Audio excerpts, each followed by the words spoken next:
राजाधिराज श्री सद्गुरुनाथ महाराज की जय। तीर्थस्वरूप परमपूज्य श्री रामराय गोविंद केळकर तथा श्री दासराम महाराज यांच्या वचनांवर आधारित श्री दादांचे अंतरंग सत्शिष्य ना गोखले यांनी लिहिलेल्या नित्य नवा दिस जागृतीचा या ग्रंथातील आज ऐकूया 8 मार्च या दिवशीचं चिंतन। चैतन्याशिवाय जे काही इतर आहे ती सारी उपाधीच आहे। उपाधी माझी गुप्त, चैतन्य जे सर्वगत।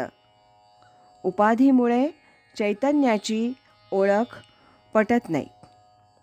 उपाधीतच माणूस अडकून पडतो आणि मग फोलपट आणि धान्य यातला फरक न कळल्यामुळे धान्य बाजूला राहतं आणि फोलपटालाच नको इतकं महत्त्व येतं। तसंच काहीसं याबाबतीत झाल्याचं दिसतं। वास्तविक पाहता चैतन्याशिवाय काही नाहीच। उपाधी तरी कशामुळे भासते आणि कुणाला भासते? चैतन्य विरहित वस्तू असूच शकत नाही, कारण त्याच्या चैतन्याच्या अस्तित्वावरच सर्व सृष्टीचा डोलारा उभा राहिलेला आहे। इमारत मोठी शोभिवंत दिसते ही गोष्ट खरी, परंतु ती ज्या पायावर उभारलेली आहे त्याचं महत्त्व लक्षात घेऊन त्याचं अनुसंधान ठेवलं पाहिजे। अन्यथा पाया जर डळमळीत झाला तर इमारत कोसळायला वेळ लागणार नाही। म्हणून चैतन्याचं अनुसंधान सतत पाहिजे। उपाधी आहे ती राहणारच। मुळात शरीर हीच एक उपाधी प्राप्त झालेली आहे।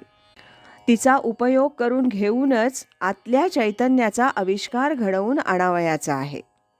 हे नाही, नेती नेती असं करत करत एक एक उपाधी बाजूला केली की हेच ते असं म्हणून चैतन्य सापडेल।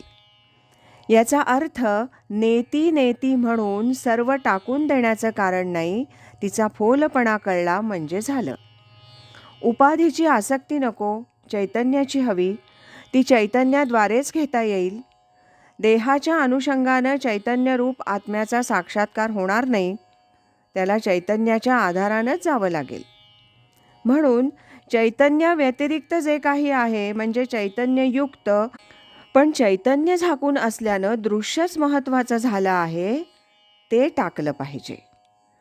त्यातला फोलपणा लक्षात आला की मनुष्य आपोआपच ते बाजूला करेल, मग तो उपाधीत अडकणार नाही। उपाधीत तो असल्यासारखा दिसेल, परंतु तो प्रत्यक्षात चैतन्याच्या पातळीवर असेल। म्हणून उपाधी जेवढी कमी करता येईल तेवढी करण्याचा माणसानं प्रयत्न केला पाहिजे। या प्रयत्नालाच आत्मानात्मविवेक म्हणतात। वस्तू आणि अवस्तू यातला नेमका फरक गुरुपदिष्ट नामानंच कळू शकतो, अन्यथा नाही। म्हणून नामसाधन आणि त्याच्या अनुषंगानं होणारी सद्गुरू कृपा यामुळेच या उपाधीतून सुटका होऊन उपाधिरहित चैतन्याचा साक्षात्कार होऊ शकेल।